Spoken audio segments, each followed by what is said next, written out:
What does it mean to be living whole? Stay tuned because you will hear an enlightening conversation with Dr. Neal Barnard.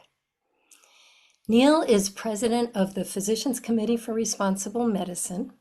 He's a musician and composer, and his band is called Carbon Works. He's a speaker, an author, a teacher, and a researcher. He's one of the most interested doctors I've ever come across when it comes to supporting people in their health and healing journeys. When I say interested, I mean Neal is a listener. When you're with him, you feel that you have his complete focus, and you know how great that feels. I'm thrilled to be able to bring his voice to this podcast. Please continue. I'm listening. Neal, thank you so much for being with me today. Well, it's great to see you, Catherine. Let's start with what the term living whole means to you. Let me say what I wish I could say and what I maybe have to say about it.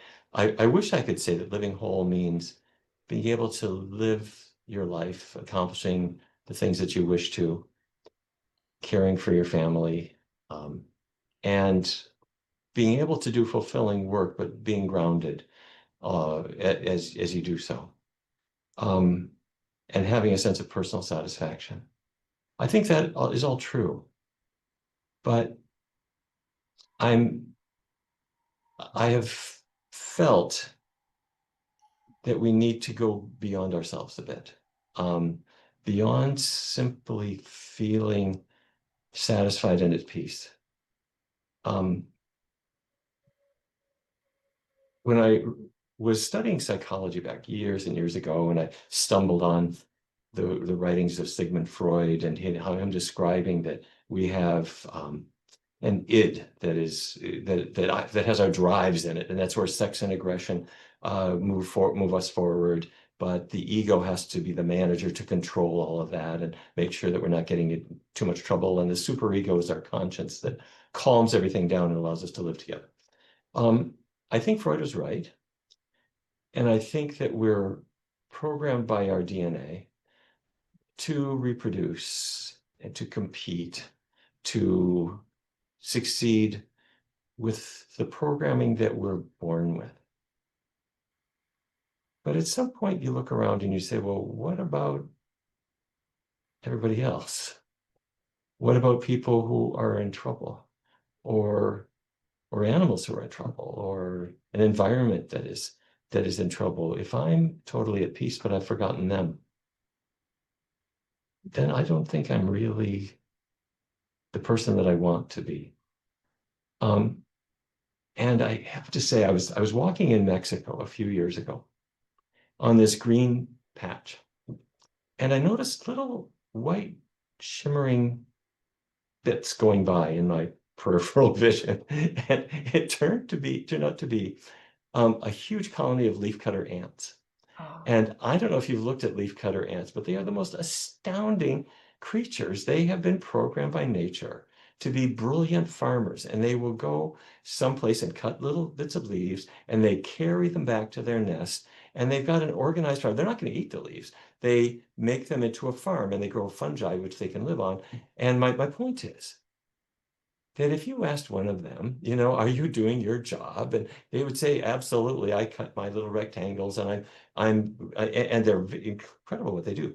But at some point you think, I don't want to just be a leafcutter ant. I'm happy to be that, but there's a world out there that needs a little love. And I have to go beyond this. So in my own life, I've often thought of my parents or others who were, I think, very good people.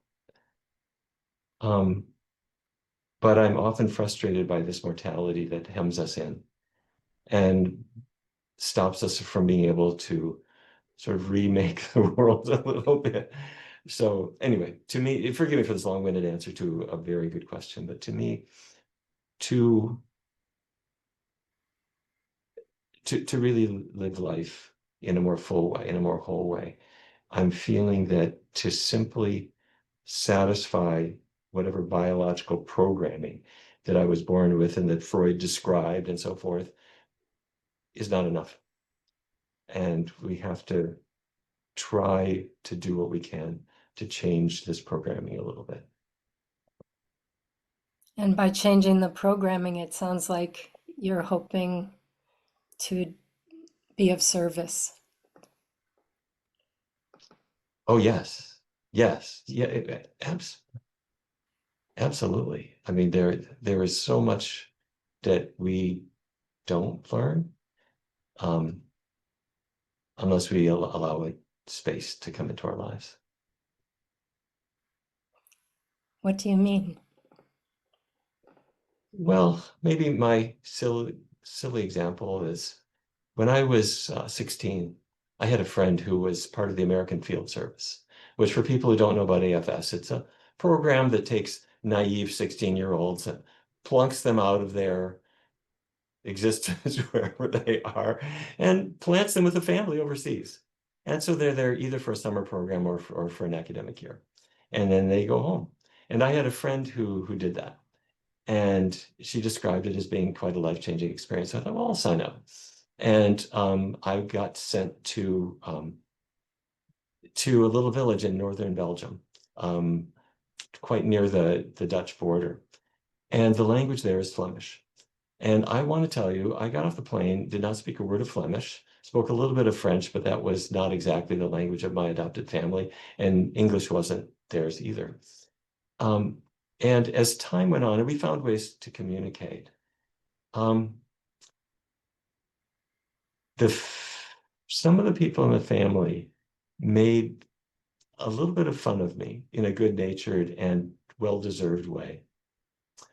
Here was this boy from a Republican family growing up in what he thought was a wonderful thing, which they called capitalist America.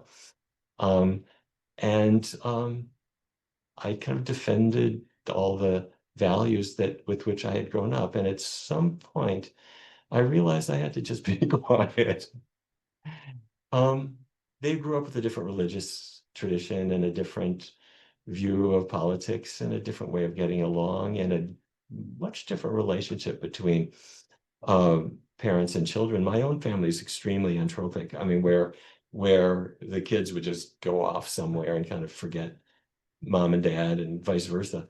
And this family wasn't that way at all. And I have to say they were extremely supportive of me being there and how you can put up with a 16-year-old. I mean, in the middle of adolescence, suddenly butting into your household. I have no idea. But they did put up with me, and it was a very short time, you leave. But Catherine, I have to tell you that when I got home to Fargo, where I grew up, I felt like somebody had taken my brain and pulled it out of my head and put it in ice water and swirled it around and stuck it back in my head. And I had to rethink everything, all the kind of values that I had grown up with. So anyway, I could have gone over there as part of some commercial program to promote some American product and sell what we do. And that's kind of what countries do. But instead, my job was to be there and um, be quiet and be humble. To the extent that kind of a simple-minded 16-year-old can be. But it changed my life. How did it change your life with regard to your view of how you grew up? Um, don't want to say anything bad about how I grew up exactly, but the ideas that I grew up with, you kind of grow up with this idea that, say, America is the greatest country in the world, and our system. I mean, it may be a great country, but is Canada not a great country, or France, or Spain, or Portugal? I mean, who cares? I mean, what's this all about? But this kind of, I had to set aside pride. Um, and not just about the nation or whatever. I started to take a look at what I'm going to call sort of territoriality. I went to high school at a place called Fargo South High School, Fargo, North Dakota. And across town, made with the same architectural plan and the same bricks, was Fargo North High School. And we were great rivals on football and theater and everything else. And I found myself thinking, this has nothing to do with reality. This has all to do with biological programming and a need to be territorial, which in an innocent way you see in athletic rivalry, but in a more serious and athletic form, or non-athletic form. Well, you could see it in a boxing match or something like that.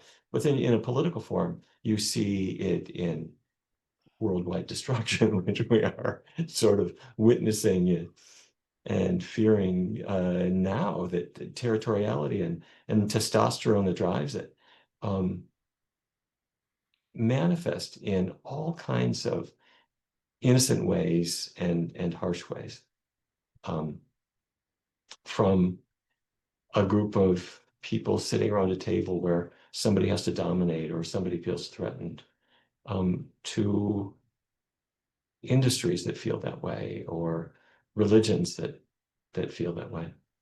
Um, anyway, don't get me started. Um, I want to get I you guess started. I guess the point is that I think we do have drives that have served us well.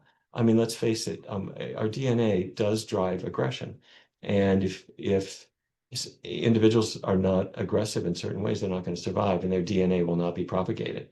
So survival, evolution favors aggression. It favors territoriality. It favors intimidation. It favors sexuality, all of which don't necessarily make the world a better place. It just makes somebody dominant. And it causes other DNA to sort of die out. So a person who is conciliatory, um, or a person who doesn't breed, their DNA will have no influence in the future. I'm not defending aggression. Obviously, what I'm complaining about is the human condition, where it's part of our DNA. But as Freud said, you need a superego with which to calm you down and to take a more holistic view of the world that you're in, and to be a little bit compassionate. But I don't want to sound terribly negative and horrible about all these things, because compassion is in some ways the most wonderful thing, and it manifests in tiny little ways, that can be marvelous. I was at Victoria Station in London, and there was a pigeon walking along and tripping with every step. And I thought, what's going on with this poor pigeon? And I saw he had gotten tangled in some string. Somebody had discarded a piece of string. He'd gotten it around his leg, and it was um, dragging behind, and he would trip on it. And I thought, you can't go through your whole life that way, little one. And I was with some friends, and they said, forget this. You can't help that little pigeon. I said, I think I can. And I went over to an angling shop, and I said, I'm going to buy a fishing net. And I got this fishing net, and I put down some breadcrumbs, and this pigeon dutifully walked over and ate my breadcrumbs. And I captured her in my fishing net and took a little scissor and cut off that string. And to see her fly away was the most wonderful experience you can have for the week. And you think, wait a minute, all you did was make a pigeon not trip anymore. And I thought, that makes my life worthwhile, to have done that tiny little thing. Now, of course, there's a lot bigger things we need to do in this world. There's a lot of animals that need a lot more help, and certainly a lot of people too. But to accomplish those things, you don't do it because it makes you feel better. That's not the reason. It doesn't matter how you feel. What matters is that you help them. But nature does give you this little bit of reward when those little things come in your life, and you can think of someone feeling good. So much of your music is centered around compassion. Yeah. And I don't exactly know why. That's not really my intention, but it comes in all the time. When I write a song, it's almost invariably starts out just musically. It's something I want to hear, or a saxophone line that hit me at 5 in the morning. I thought, wow, that's fabulous. Let's go with that. and it's only music. But then something comes along where I imagine one of our singers stepping up to the microphone and filling this with lyrics. It's funny to see the stuff in your head that comes out. Um, it's really amazing. Anyway, I did write a song a few years ago with the previous band called Verdun, like this city, Verdun, which I named the band Verdun because Verdun was a city of, it's a very beautiful place. The environs in France, really beautiful.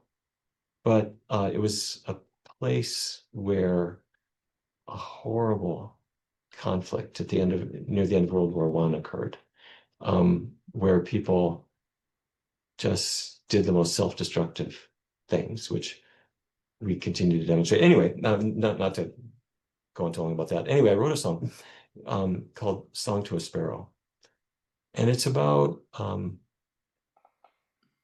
your children and thinking of them as these fragile little beings who are going to stay fragile one way or another their whole lives. But there's only so much you can do. And at some point, they're going to get on the edge of that nest and fly away. And you want to say you're going to be fine. The truth is, you're not sure. And you just hope that they can come back safely. So, and I'm thinking, good grief, where did that come out of me? This kind of worry about concern and that sort of thing, and this feeling of vulnerability that comes into animals. But that theme does come through quite a lot in these songs, and I have to say it's a useful thing for me to keep in my brain. Yeah, the themes you're talking about, vulnerability and compassion, are so front and center these days, in the sense that people are very afraid of both of those things. And they're acting in the way that you were talking about a few minutes ago, which is pretty much, I agree with you, it's testosterone driven. Yeah, my gender has a lot to answer for. Yeah, well, it's the male gender, but there are plenty of people in female form that subscribe to that kind of behavior. When you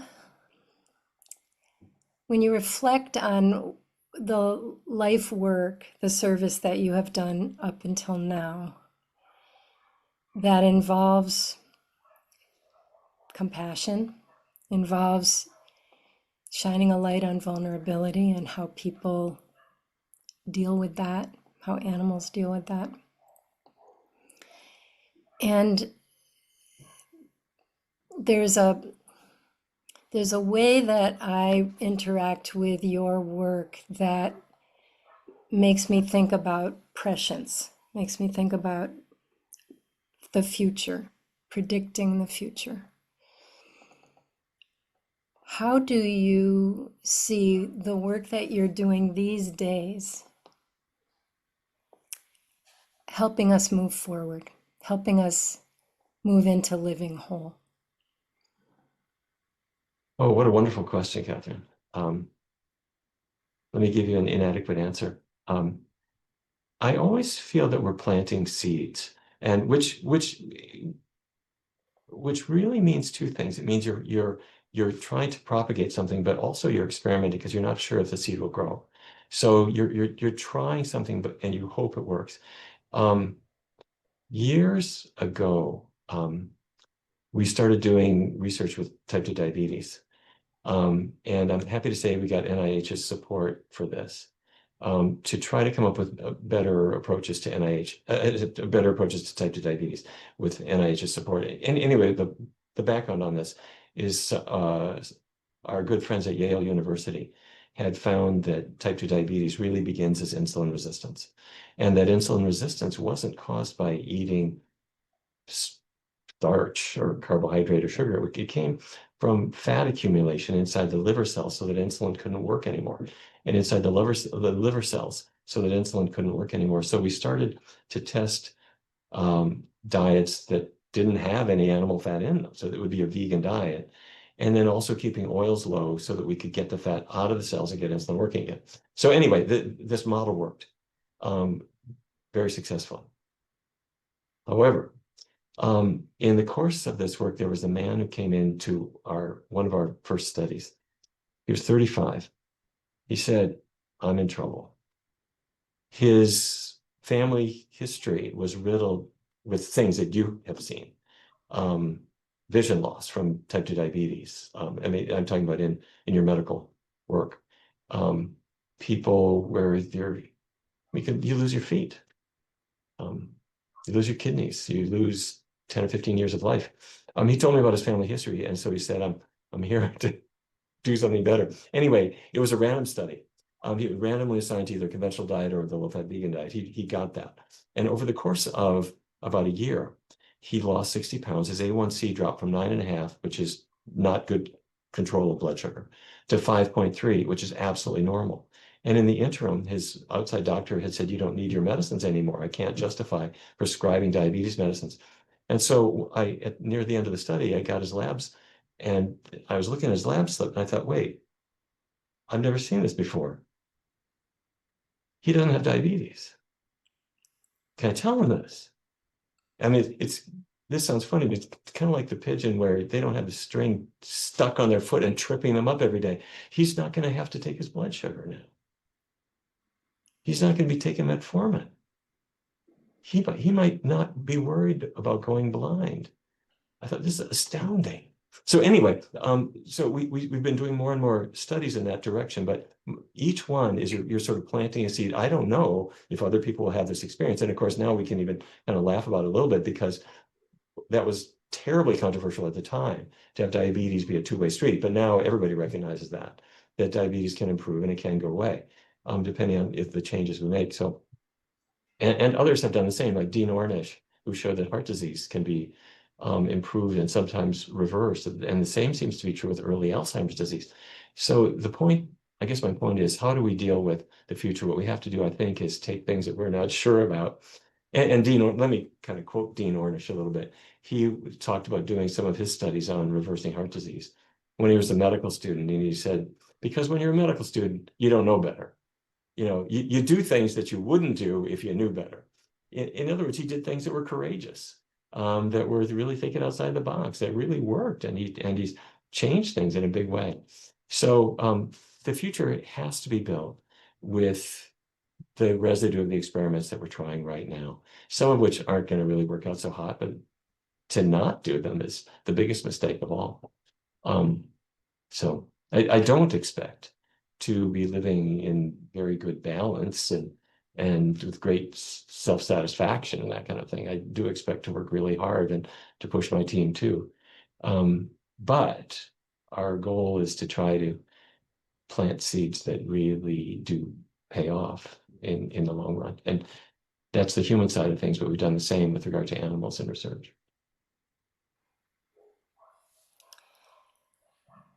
Planting seeds is a really nice image.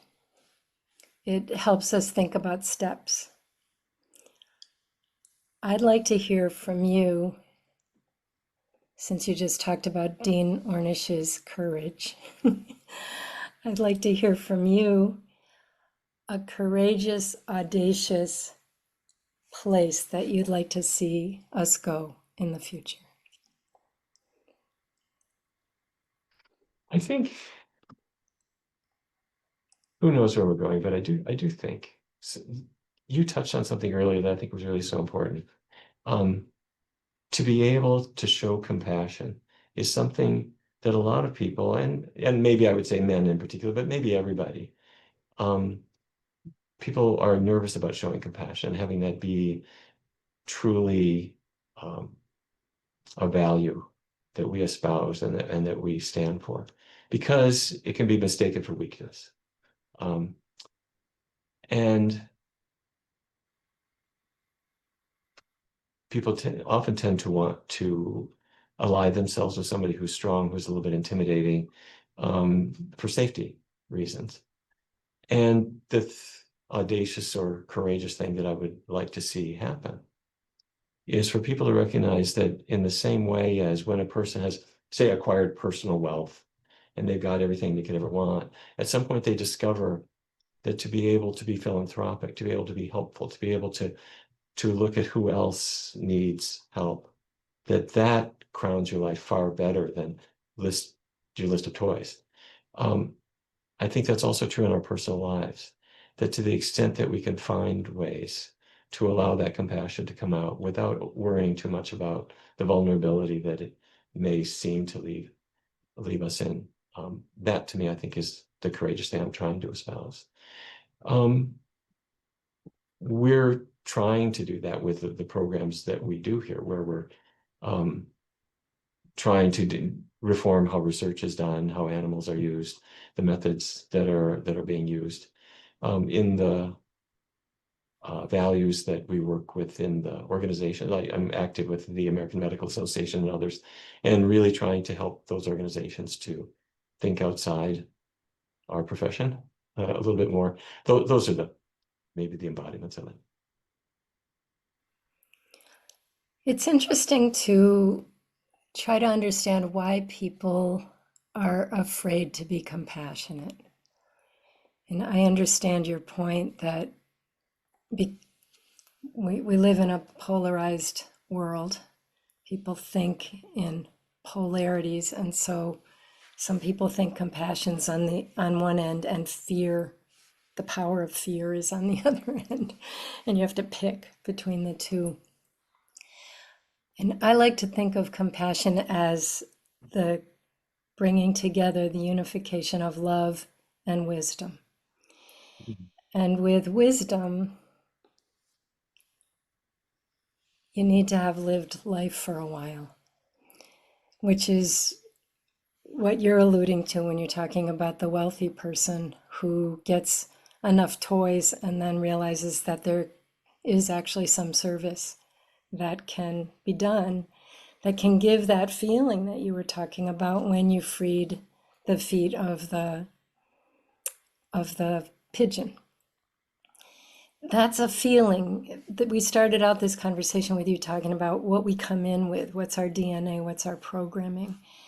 And I think, in addition to all the things that you mentioned, that feelings of love and feelings of connection are as important to us as responding to feelings of fear and feelings of threat.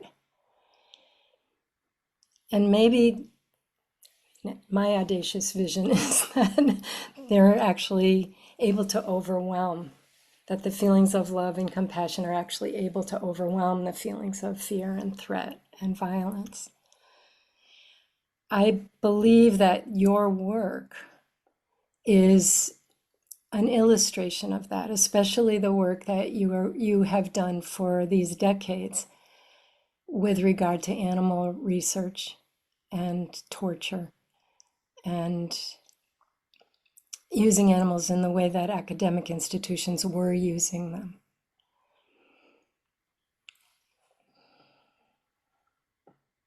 Yeah, it was a peculiar thing. Well, one of the things that actually gives me, well, first of all, let me come back to what you said. I loved what you're saying, Catherine, about compassion. Really, for want of a better word, sort of taking over a little bit. It should, because let's face it, when we work with our families, when you're raising a family, it's not aggression that's going to help them to grow. It is this beautiful umbrella of compassion and care and love that allows families to grow up safely and to thrive. And so it's got to be part of our DNA. It can't be just something that is antithetical to us. So anyway, but with regard to, I have to say, one of the things that's made me a little bit optimistic is the fact that in my own life, I don't think that I was necessarily a particularly compassionate person, at least toward animals growing up. And I keep thinking, well, if I can learn this, then it's not rocket science. And it also isn't necessarily rooted in your DNA, despite what I said earlier. When I grew up in Fargo, every autumn my father would take his four boys out, and I had a 20 gauge shotgun, and we would wait in the bushes outside a swamp in rural North Dakota. And in the fall, in the cool weather, the ducks were trying to get out of Canada, and geese were trying to get out of Canada because it's cold. And as they came south, we would look at them over the barrel of our gun, and their feathers would splatter against the sky and their carcass would hit the ground. And I would look at, I mean, there is no animal more placid than a duck. And they're beautiful. We would have these books of all the different kinds who could identify them. And somehow it didn't stir in me the fact that we were doing something wrong. And we would go to the rodeo, and you see all these events with it, which, if you look at them with an objective eye, it's tying the legs of a calf together, it's throwing a bull to the ground, all this kind of stuff. And it's kind of a macho display, I have to say. But I didn't look at them with those eyes. And what happened in my own life was I was studying psychology in college as a freshman, and I took this psychology class.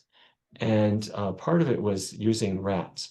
And the rats would go into a box and they would push a lever for water. And this was B.F. Skinner's learning theory, and you'd show reinforcement will make the animal do what they want to do. And so you're supposed to shape the rat's behavior. And you could get them to do anything. You could get them to spin circles and anything to press the water. Anyway, I had a friend named Clark who was the work study student in the laboratory. And we lived in the same floor of the dormitory. And he said, Neal, you bunch of bums in these psychology courses. You don't know what you're doing. I thought, Clark, what is it? I'm just trying to be a good student. He said, you don't have any idea what I have to do. And I said, well, what do you mean? He says, he was in charge of the rat lab, as this was his work assignment. He said, they're not going to perform for you unless I deprive them of water. So my job is to keep them okay, but for a long period of time before you get them, I have to leave them all starving so that when you get them, they'll do what you want. And I say, okay, Clark, I get it. That sounds very nice. And he said, plus they live their whole life in this little box and they can't get out of it. And I said, okay, I get it, sure. And he said, but the worst thing is when you guys are done with the lab, they can't be used again because they've already learned whatever it was, and they can't relearn it, so they can't be used. And I said, right, Clark, what about it? So Clark told me he took each shoebox, size cage, with a rat and put the rat into a trash can, alive, and another one on top of that one, and another one on top of that one, and another one on top of that one, until there were 24 live animals trying to get out of the trash can. And he said, I then pour chloroform over the top, and I close the lid. This is my assignment. And I wait until you can't hear them struggling anymore. And he said, I can't do this. This is my job. And I thought, okay, you're kind of a softie, but I can't say you're wrong. And after that, I had a couple of more laboratory exercises where I started to be a little bit bothered by this. But anyway, but I still didn't really get it. And my girlfriend at the time was in the class. And lo and behold, back at our apartment, her rat turned up. She didn't put hers in to get killed. And this rat lived with us. And I started to discover that the most denigrated species of mammal, the rat, vermin, they don't know that that's what they are. And in fact, they give off a little perfume from glands in their fur that if they can get out of their waste, they smell really nice. They're extremely curious. If you give them a glass of water, they're very obsessional. If you give them ice water, they will carefully remove every bit of ice out of it, because water is water and ice is ice. If you leave your taxes undone, they'll probably do your taxes for you. They're very sharp, very inquisitive. But one day we discovered that she had a tumor in her belly, and I took her to a vet, and he said, I can take that out. And he did, but he mistakenly, it was low down, and he disrupted her urethra and caused urinary issues. And I never thought of this, but you could start to see this tiny little animal who was just kind of like a dog, but smaller, I could see how she could suffer. And I thought, wait, she's only weighs a pound. And finally, I had to euthanize her because she couldn't survive what had happened. And to hold her in my arms, in my hands, and to ask this vet to inject a barbiturate, that didn't go well either. The veterinarian kind of stabbed her with this needle, trying to get the barbiturate in, and finally injected it into her lung, and it came out her mouth, and she was choking. And I thought something just went ping in my head. And I sat with my girlfriend for a while, and I was thinking, what about the ducks that I shot? What was their life like coming down and hitting the ground? And what about the cows that my uncle and my dad and I loaded up into the truck and we brought to the stockyards in East St. Louis? And I remember the expressions on their face, but anyway, it becomes a black hole. You get sucked into thinking about this rest of this world that I'd never thought about. And so anyway, right after that, Catherine, forgive me for this long story. Right after that, I started medical school. I'm in the room 101 of the lecture hall, and they said, next week is dog lab. 4 to 6 students per group. Take your dog, and the dogs come in. And they're nervous, and they're kind of wagging their tails like, don't hurt me, don't hurt me, don't hurt me. And at the end of that lab, you can have students looking at each other. And there's a long line of bags, trash bags, down the hall. And the students are thinking, I could have learned about what norepinephrine does to cardiovascular function without injecting it into that dog. And I could have learned what propranolol does to heart rate without injecting it into that dog. And somebody comes by with their trash bins, and they put those bags in the trash, and then they plan the next course. And I thought, damn it, there's 2 deaths that day, those animals who die. But the part of the student's brain, who says, I'm going to prevent death if I can. I'm going to be compassionate if I can be. That starts to get compromised. And so we decided to get rid of those darn labs. And in some cases, it was very easy. Harvard was the easiest one. The instructor there said, I inherited this lab.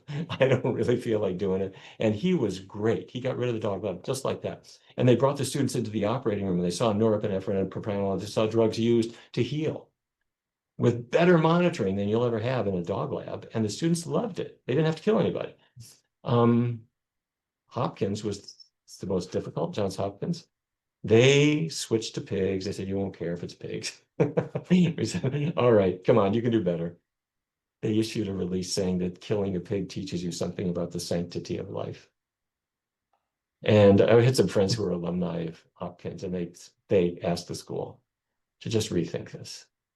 And to their credit, they did. And they got rid of the animal lab. And that left Chattanooga, Tennessee as the only animal lab in any medical school, undergraduate medical school curriculum in the US.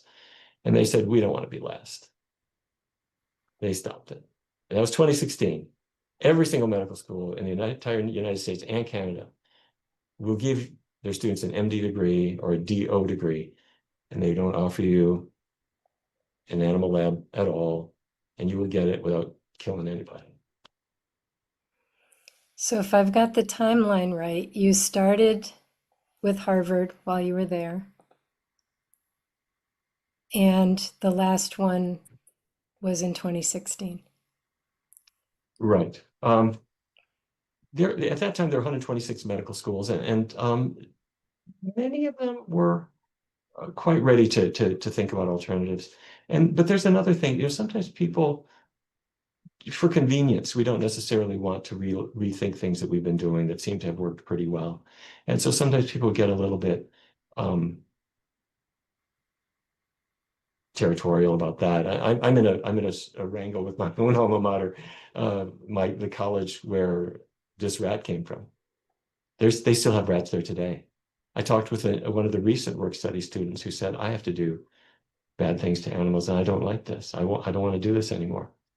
I've been trying to tell the school, you can understand human psychology without beating up on anybody.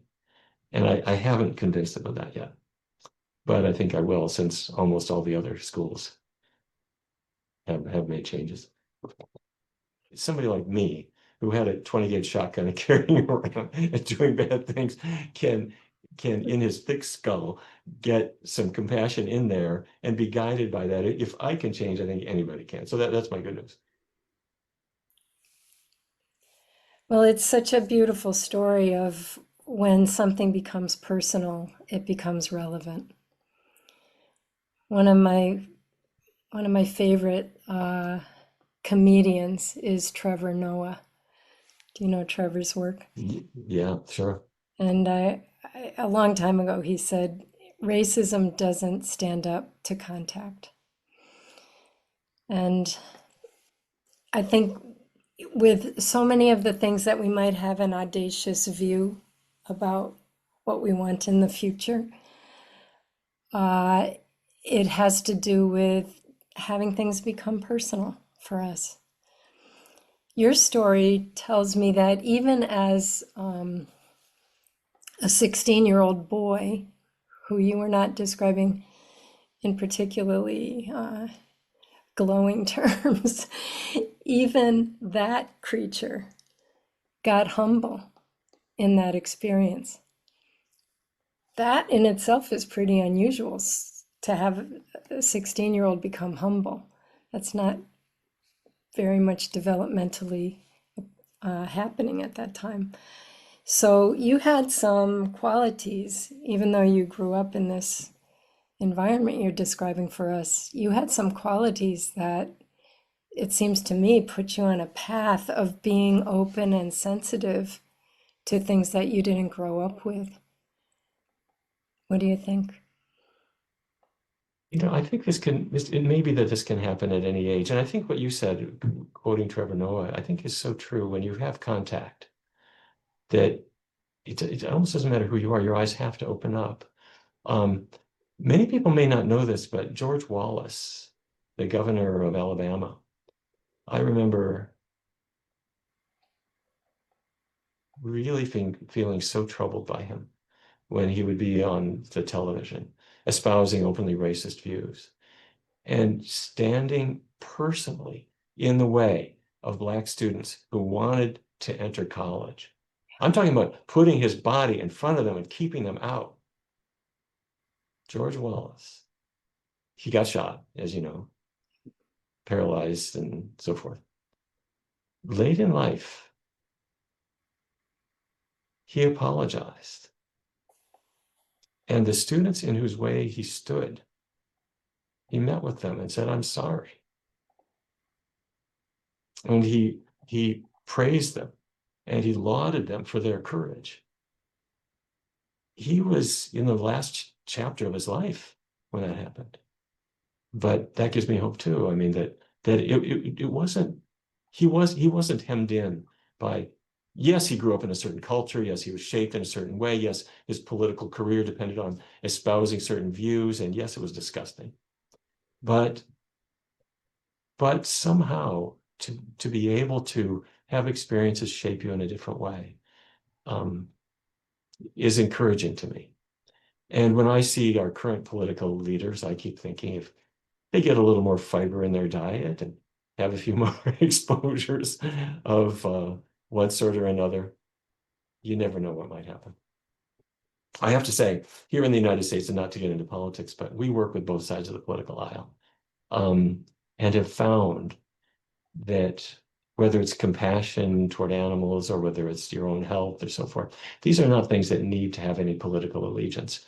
These are things that can concern and do concern everybody. Back when we were getting started, the Uniformed Services University was going to kill beagles. They were going to shoot beagles in an experiment.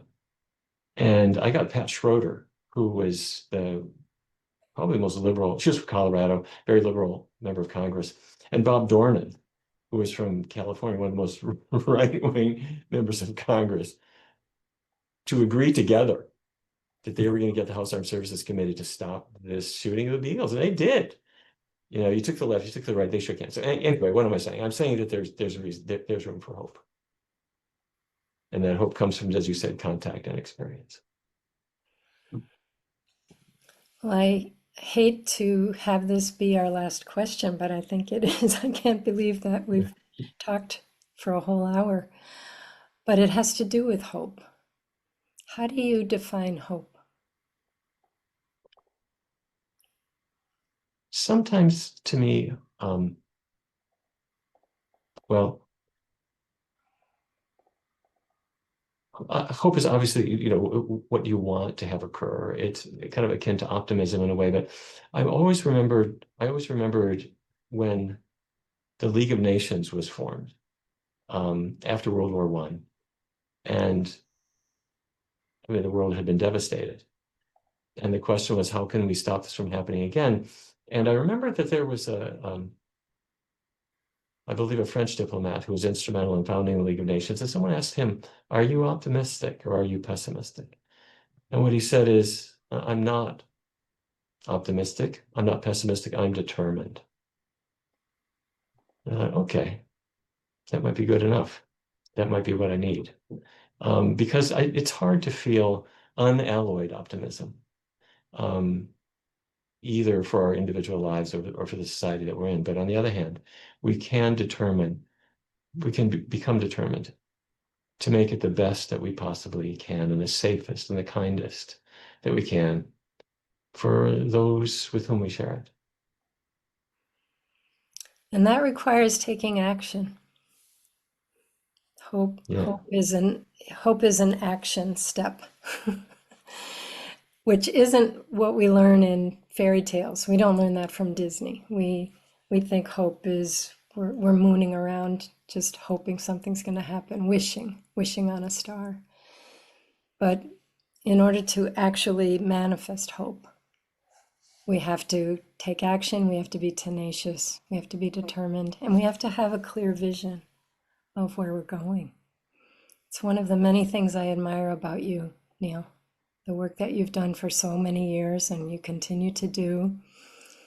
It has all of those qualities that I really admire. So thank you for sharing this time with me today.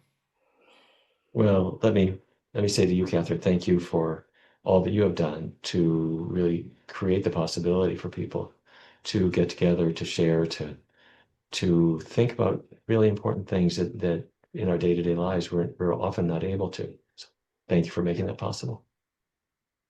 You're welcome.